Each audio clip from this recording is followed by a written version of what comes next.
Find more great shows or join the team at sport-social.co.uk.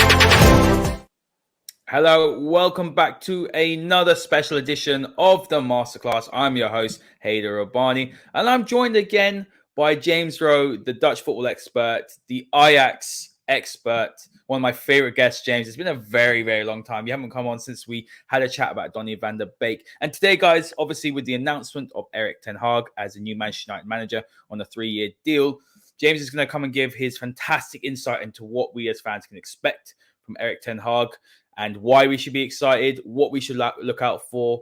We've obviously done a couple of shows here, myself and Rob. Make sure you do check that out on some of the tactics. But James will give us a really good flavor of some of the things behind the scenes, because I think there's a lot more that Ten Hag is going to bring apart from just tactics. We'll also talk about Jurrien Timber. I've got that correct. And we'll do a little deep dive on him. We'll bring out some of the statistics and some of his qualities, and James will give a fantastic insight on that.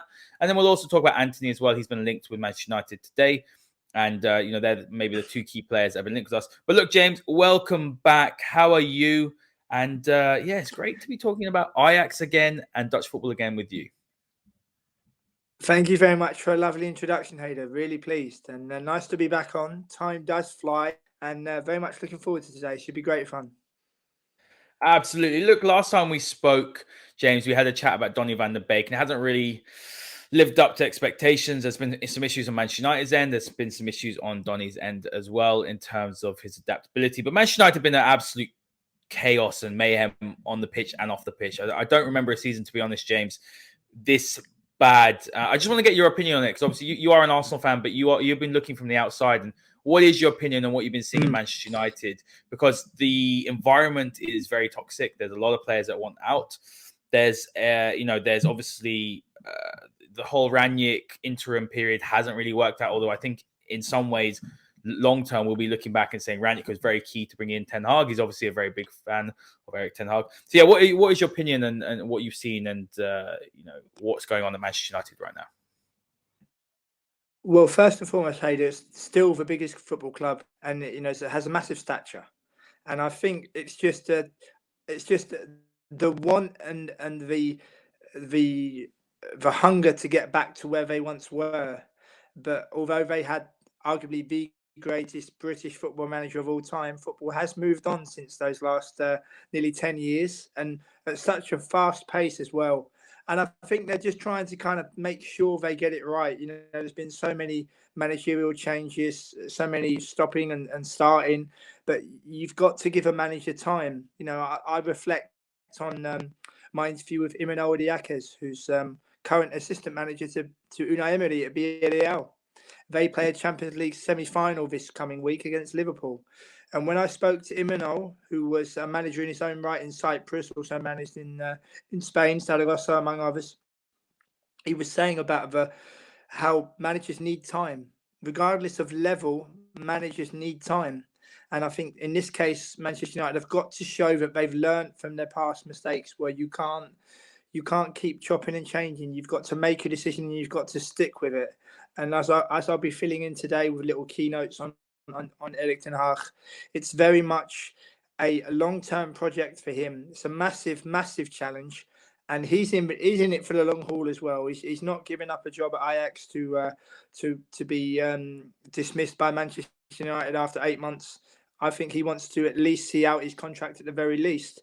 But I think Manchester United fans have got to be humble. This is it's a man coming from the east of the Netherlands. He's not from Eindhoven. He's not from Rotterdam. He's not from Amsterdam. He's very much from the east. And, he's very modest in his approach, very very kind in terms of helping players, looking after players, helping them to improve as well. I think it'll be a bit of a culture shock for him as well. As I've been saying to many colleagues this end, I've had the privilege of living in Amsterdam for nearly 16 years now. and it's Metropolis. It's one of the best places you can be. I've also been to Manchester for football matches, and also en route to Bramall Lane when I went to Sheffield United in 2019. And there's a huge difference between Amsterdam and Manchester, massive, and not just in terms of football, but also in terms of culture. So that's something he's definitely going to have to get a handle on. Yeah, I kind of want to break it down into sections, James. So we can talk about the tactics, and we will talk about that. But let's talk about Erik Ten Hag as a person. So what qualities is he going to bring to his job, and why is he right for this job? I will actually ask you that. Do you think he's the right man for this job? But I do sit here and I do think that someone who he's very highly regarded. I mean, he's one of the most highly regarded up and coming managers, despite being the age of 52. So he's not young, but in terms of his career, he is in the infancy. But why has he elevated himself to be at the top? We know that he's played fantastic football. You just look at his win rate, 74%, or just shy of that with Ajax. He's won around 5 trophies, semi-final in 2018-19 for the Champions League. The goal difference is staggering. It's 393 goal plus 293, averaging around 3 goals a game, conceding less than a goal a game. So look, they're playing a beautiful brand of football, a dominant brand of football, a very well coached, a well-oiled machine, very structured, very embodying their manager. But why is he so highly regarded, and why, in your opinion, is he the right man for Manchester United? And why didn't he wait for City or Liverpool? Because he could have gone to those two sides who are much more secure off the pitch than Manchester United. Well, first and foremost, you can't plan a career. I've spoken to more than 400 professional players and managers at all different levels of world football, and you can't plan a career. You can have dreams and ambitions, but you don't know what's going to happen. You do not know what is around the corner.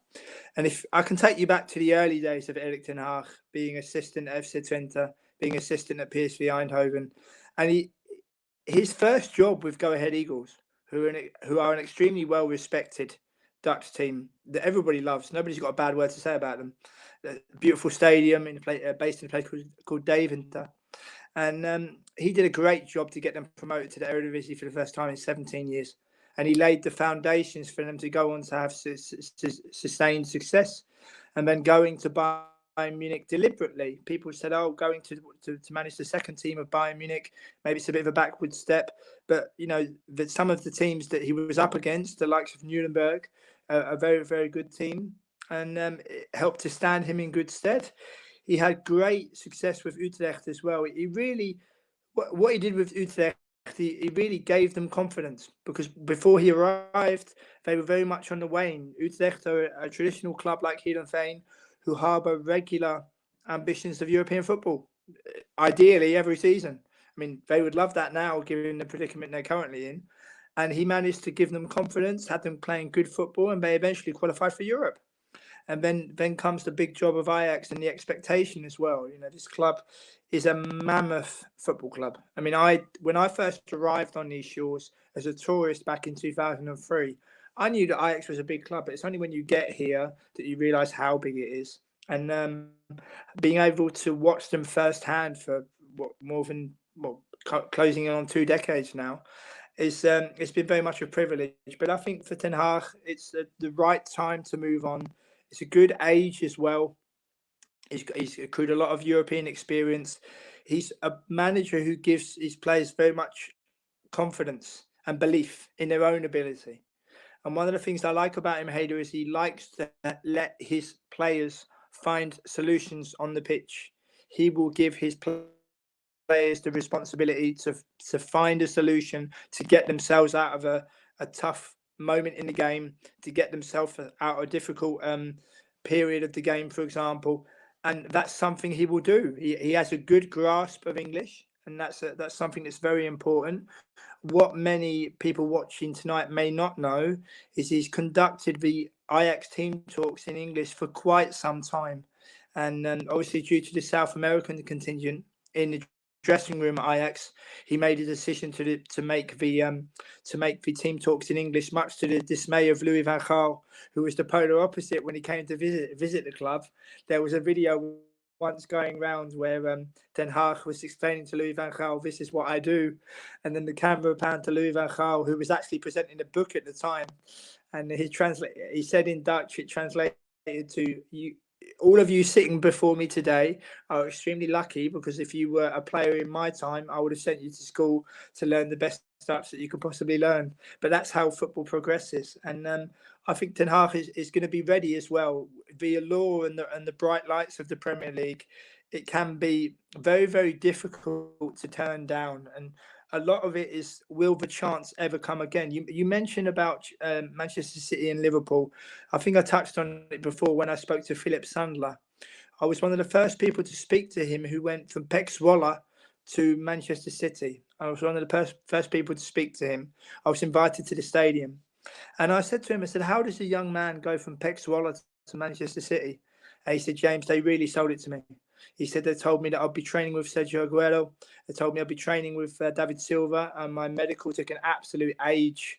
And Philip Sandler is now playing for Feyenoord here in the Netherlands. And the deal has been constructed in such a way that if Manchester City want to have Philip Sandler back, they can call him back. So it just goes to show for the young players and also managers as well.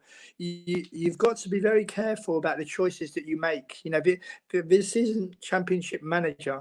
You are also going to live in that environment. You're also going to live in a different country, as I touched on earlier with the differences between Manchester and Amsterdam. They're mammoth, and it's something that he's going to have to embrace. But it's going to be a very interesting season. I don't think Manchester United fans should expect too much. I think people often say about predictions and what he can achieve. First and foremost, he's going to go through the squad with a fine-tooth comb. And Harry Maguire, for as much criticism he has received, when you have the likes of Ruud Gullit and when you have the likes of Marco van Basten here in the Netherlands speaking about Harry Maguire in a polite sense about the things that he could do better, then it just goes to show. So it's an opportunity for all the players to have a clean slate. Do you think, James, that Maguire, sorry to interrupt, do you think that Maguire benefits from his system? Possibly, but I think what is not being said about Harry Maguire is it's a huge difference to be defender of Hull City, to be defender of Sheffield United and Leicester and then Manchester United. It's a mammoth difference. It really is. Some players fit certain clubs. Of course, you're not going to turn down Manchester United, but I think the stick has been a little bit too vitriolic at times. But we're in a world where you touched on Arsenal. Arsenal fans believe that Reece Nelson is better than Mark Albrighton. But Mark Albrighton's a Premier League winner and an FA Cup winner and a Charity Shield winner. And lots of younger fans love to base their data on FIFA or what they saw in the latest YouTube influencer. But when you watch the game with your own eyes, you see very much a different result in that respect. Yeah, I couldn't agree more with that, to be honest, James. And can you maybe talk a little bit about his tactics? We obviously know that his principles in possession, he very possession heavy, in terms of being comfortable on the ball, dominating territory, verticality, emphasis on movement, decoy runs, etc. The wide men are obviously expected to be high and wide. He has played 4-2-3-1 and 4-3-3. Build up is very important. The goalkeeper, for example, has to be very proficient with the ball at his feet, and I think David De Gea could really struggle there. We might see Dean Henderson come in. He was linked to Ajax earlier. Obviously, then in the build up, you have one fullback that tucks in, in the three, and they're the essentially playmakers, and you have one that goes forward. So can you talk to me a little bit and listeners a little bit about some of his tactics, what United can expect? It's going to take time. It's going to take investment as well to really implement it, because there's some horrible technical United players in the squad. And then could you also maybe name a couple of players that you think could thrive under him? And I know Donny will be one of them, so we can talk about Donny in a second as well. Yeah, well, he normally likes to play 4-3-3, obviously influenced by the traditional Dutch school of football. Whether he'll try that at Manchester United, I'm not so sure. I think he himself will want to show tactical flexibility. I think if Manchester United do qualify for Europe, whether it's Champions League, whether it's Europa League, I think he will be aware of different tactical formations away from home. I think in terms of players that could thrive, I think it's a little bit too obvious to say Van De Beek, because the team ethic and the team environment that Van De Beek was in is completely different to the one he's in now. And so I think it's a little bit too obvious to suggest that Van De Beek will do well. I hope he gets given an opportunity. I'm sure he will. And it'll be interesting to see. And I think with the young players that Manchester United have, be interesting to see Rashford as well. Rashford has been doing some tremendous work in terms of raising awareness for different campaigns, which is brilliant for a man so young. But he also must not forget he's also a professional footballer who needs to score more goals. So I think that Marcus Rashford, I think he'll do well under Ten Hag. I think he'll get that pace up, and he'll get him kind of really trying to make that run to get into the box and to get on the end of crosses and to be a little bit more adventurous. As you mentioned about David De Gea, he's been with Manchester United for a long time now. People also forget about his time with Atletico Madrid. It's one thing that I remember is that I was speaking to Frans Hoek, who's the current goalkeeping coach of the Dutch national team under Van Gaal, and he was saying that sometimes the goalkeeper can be the clue to how the team wants to play. And in terms of, he gave the example of Edison, for example, at Manchester City. So I think there'll be a few surprises as well. I hope he delves into the youth team and gives young players a chance, because for all the clamour of Manchester United, their greatest teams have always been built on youth. So I think he'll definitely call on that. And also as well, a few surprises along the way. It'd be interesting to see what he does with his backroom staff, because another thing that's so important, which I have heard hardly anyone say, especially on English radio and British radio, team assistants are so important. I've been very lucky to speak to the likes of João Oroso, who was assistant to Fernando Santos at Sporting Lisbon, and obviously Fernando Santos is now the national team manager of Portugal. And he was telling me that as an assistant, you learn to delegate, and you have to help train your players. And also you have to provoke your manager into thinking in a different way if you are chasing the game, if you are losing the game. If you don't help your manager, he's on his own. And of course, Ten Hag will want to avoid that he's left on his own or alienated. So his backroom staff is also going to be very, very interesting. Yeah, absolutely. Before we touch actually on the backroom staff, because there is a few names that have been mentioned in the press. Bruno Fernandes and Jadon Sancho. Bruno Fernandes is has come to Premier League, taken the league by storm, but there are deficiencies to his game. We've seen this season he struggled a little bit with Cristiano Ronaldo, and we'll bring Ronaldo into the fold as well, actually, James, because there were some interesting comments that came out today where when Ten Hag was asked about Ronaldo, he did turn around and say that he will stick to his principles. Players have to obviously fit his system, and I think that's a really great mentality to have, and that's what I want to hear from Man United manager Bruno Fernandes. There are possibilities he could play as a false nine, maybe in the Tadic role, but I do think that that's going to take a lot of coaching. When he presses, he can be at times, quite a lot of the time actually, he can be a bit headless. He goes, he's not disciplined, he leaves gaps. But I do think there's a player there who, if he can be coached and refined, he's going to be a world-class player. Jadon Sancho for me is a stunning talent. He's had a really difficult season. It's difficult for a lot of the players coming into this club. It's been very toxic. It's been it's been very difficult for these players to settle in when they've been in a system like at Dortmund, where Jadon Sancho was, where it's very defined, very settled. Every player knew their roles. Man United has been in disarray this season, so I think I'm looking forward to seeing him under Ten Hag. We've got Ronaldo as well. The Ronaldo conundrum. Is he going to be able to play in the system? Is he going to be able to do the off the ball work? He is 37, and you can't blame him if he can't do that side of the game. So how are those three players gonna fare under Erik Ten Hag? Would you like some of their qualities or their profiles? Well, I remember seeing Bruno Fernandes play for Sporting Lisbon against the Leo Ava in September 2019. He was the best player on the pitch. He was everywhere, absolutely everywhere. I think confidence is a massive thing in football. Confidence and self-belief. I think a new manager will help him as well. And be interesting to see Jadon Sancho as well.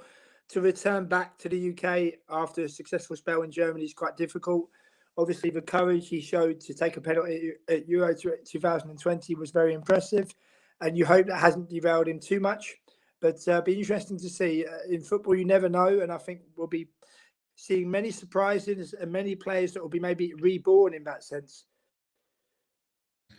Yeah, absolutely. It's a very good point. It's very difficult for us to go and say who's going to be Ten Hag's players that he's going to rely on, who's not, who's going to thrive, who's going to not. Because until he comes in and obviously he might decide someone like, for just an example, Erik Bailly, he likes him. He might decide he likes him.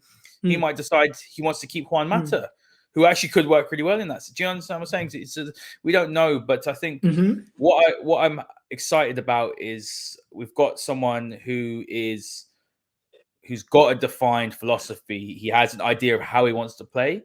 And if he's back to do that, it's a big if, James, but he has got contractual, sort of obligations now in the contract, which says, if United don't back him, he can walk away. And I think that is massive. United haven't had that for the near decade now since Sir Alex is gone. So that's what I'm really, really happy to talk about. But last point before we talk about Timber and Antony, what I want to ask you is, do you think, it's very difficult to say, but do you think Man United fans should be excited at the caliber of manager that they're getting at their club? I believe so. I think it's, as a football fan, you always learn. It's a big old world out there. It's not just the Premier League. And when you look at a player's journey, in a manager's journey, Ten Hag's journey started out as assistant at FC Twente, PSV Eindhoven. That's where his journey started out. He's not even thinking about Manchester United, being an assistant. And then now he becomes Manchester United manager. And it's always important for supporters to look at what's gone before, look at what a player or a manager has achieved.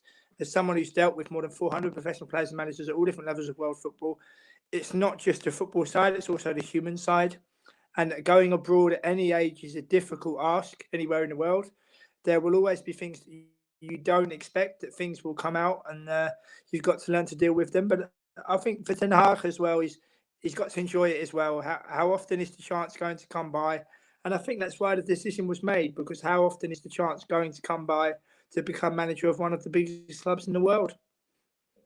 Absolutely. You look at Maurizio Pochettino. He's someone that has been linked with the United job so many times. He's nearly had the job 3 times, and he hasn't had it. And you've got to take that opportunity when it comes. And Poch didn't do that. And unfortunately, as time has gone on, and maybe his stock's a little bit lower, and Ten Hag has emerged, Pochettino's lost out on the job the 3rd time, and then just sitting here thinking, is he ever going to be Man United manager? And I think Ten Hag had to take this opportunity, because you don't know whether you don't know how long Pep's going to stay at City, because he's never had that much autonomy. But look, now we're going to talk about Jurrien Timber, James. I'm going to get some of his graphics and this graphic up on the screen. This is from FBref. The listeners are very familiar. We use this a lot of times on our show. And I just wanted to outline some of the key sort of statistics here. But before we do that, give us an overview on how important he's been for Ajax this season, the type of player he is. There has been suggestions that if he joins Manchester United, he would possibly play as a right back. So let's talk about that as well today. So yeah, what are some of the strengths and weaknesses with this player? Because he's been really good this season. I've been impressed with him. What is very impressive is his maturity for someone so young. For someone so young at 20 years old to have so much maturity on the ball, also spatial awareness. It's something which he's learned, obviously, but he's a very clever player. It's always about being calm on the ball, not panicking, not overreacting. And you mentioned about a move to Manchester United. He is only 20 years old. I know there's lots of people out there that love to play fantasy football, but I've said this on many, many occasions, and I will continue to say it until I'm blue in the face. Having spoken to young players firsthand and given the example of Philip Sandler already in our chat today, for young players going abroad, it's not just about football. Many of them are away from home for the first time in their lives, learning life skills, where the club becomes your family. And if you're not looked after properly, things can go very sour very quickly. So as for a move, I think he's very, very wise to stay exactly where he is for maybe even a season or two, gained even more confidence. He's been capped by the Dutch national team. Also played at youth international level for the Netherlands. Also played for Young Ajax. Also was in the youth setup at the arch rival of Feyenoord for 6 seasons. So it just goes to show. But I think he's very wise to stay where he is, keep learning his trade, and as the saying always goes, Haider, if you're good enough, they will come back in for you. Yeah, absolutely. I didn't actually realize how young he was, to be honest, James. 20 years old is just it's a baby in footballing terms. And that's what makes it even more impressive. I do want to pick out some of these statistics here. I mean, his passes attempted, he's up there with the best of Europe at such a young age, which shows just how mature he is as a player, his ball retention, his decision making, as you mentioned a little bit earlier on. And I want to pick out a couple of progressive passes and progressive carries. He's in the 99th percentile, 97th percentile, respectively. You often see with players, and you've got a lot of experience interviewing players. You've watched so many footballers, in Europe, all around Europe. But I've struggled to see a player that's a very good progressive carrier and also a very good progressive passer. Usually, you find them being infinitely better in one area or the other. That is huge, isn't it, for a player of such a young age? So what position does he play? Because if he's a really good progressive carrier, you could argue then he could be a really good fullback. Or does he go into midfield as a defensive midfielder? Or does he stay at centre back? He has got options, hasn't he, at such a young age? And where could he play? Where would he best? Well, I think obviously his current position is his bread and butter at the moment. But I think with his versatility, that will help him in the future. Where in a bigger league, for a bigger club, they may well look to bring him into midfield. They may well ask different things of him. But his versatility is something which is very impressive. But again, to be 20, I mean, I remember when Matthijs de Ligt first came on the scene at 17, and people were saying, is he really, really that good? Yes, he is really that good. In the case of de Ligt, I would translate post and pre-match press conferences. And I would be translating from Dutch to English. And I would, as I'm writing, I stop. And I'm thinking, did a 17-year-old boy really say that? Because it sounded like it come out of the mouth of a 30-year-old. So it just goes to show. But having spoken to many players that have come through the Ajax Youth Academy, it's not just about the football. They are also taught how to respect their opponents, how to respect their coaches and their teammates. It's about the wider picture of the game. It's not just about making good footballers, but also making good people as well.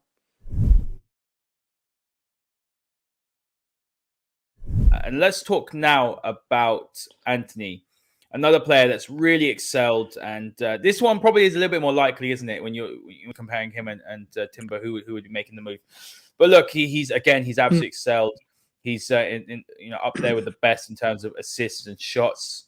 And in terms of shot creating actions as well, he's very, very high up. He's a really good progressive passer and carrier.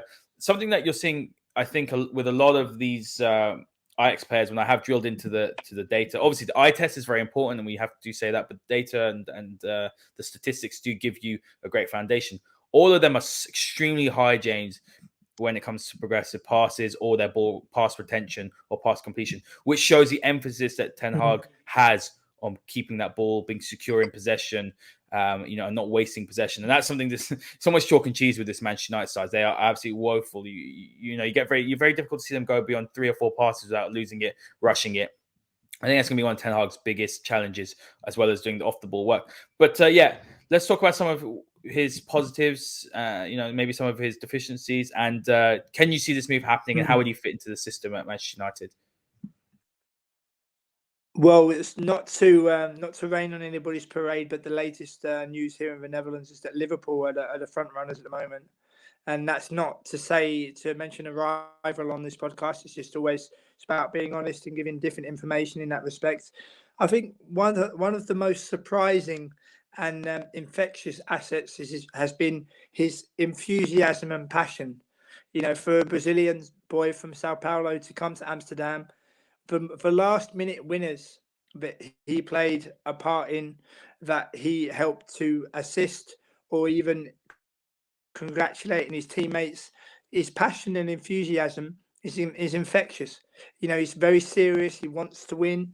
And in terms of weaknesses, discipline can be called upon at different times. So that's something he'll need to work on, but he's still very, very young, only at 22. There's a lot of work that can still be done, and there's a long way to go. It's a massive culture difference coming from Sao Paulo to Amsterdam, dealing with different languages. And I think Antony's a real find. His pace is electric. He's always got trickery in his armour as well. But I would say it's not just about the skillfulness. I think his passion and enthusiasm to wear the shirt of Ajax has been very impressive. And in terms of weaknesses, he does need to work on his discipline going forward. It's not problematic, but there are signs at different parts of different games when they may be under the cosh a little bit, or they need to get that winning goal where he might go in a little bit overzealous for a foul or to stop play and things like that. But it's definitely something he will improve on in future. Yeah, absolutely. That's a fantastic assessment of him. And what's the relationship like between him and Ten Hag? Because I know that Ten Hag is very fond of him, and vice versa.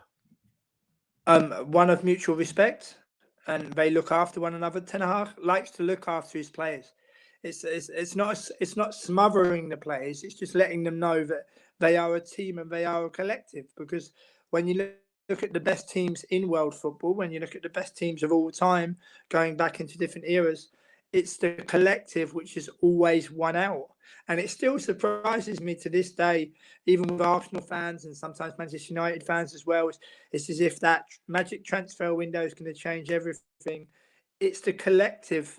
And if you look at Villarreal, for example, you've got Unai Emery, who managed Arsenal, playing a Champions League semi-final this week with players who maybe are not as gifted as the ones he had at Arsenal, but they're a real collective that fight for one another. And it's the reason why they are playing a Champions League semi-final this coming week. I couldn't agree more, and we've seen that with the Man United this season. I think fans are seeing it as well. To be honest, James, I think it's very, very obvious that this group of players aren't a collective. They don't fight for each other. They don't have each other's back. They don't support each other. There's factions and fractures, and I think that's going to be one of Ten Hag's biggest challenges. And hopefully, he can gut the squad. That's the key here. But look, we're going to finish now, James. A couple of minutes on Donny Van De Beek, and I want to ask you, can we see a Donny Van De Beek revival? And I imagine it has pained you to see how his stint in Manchester United and his stint in England has gone so far, because we did do a podcast, and it was a very enjoyable podcast when he first joined, and you're very glowing about him, not just as a player, but as a person.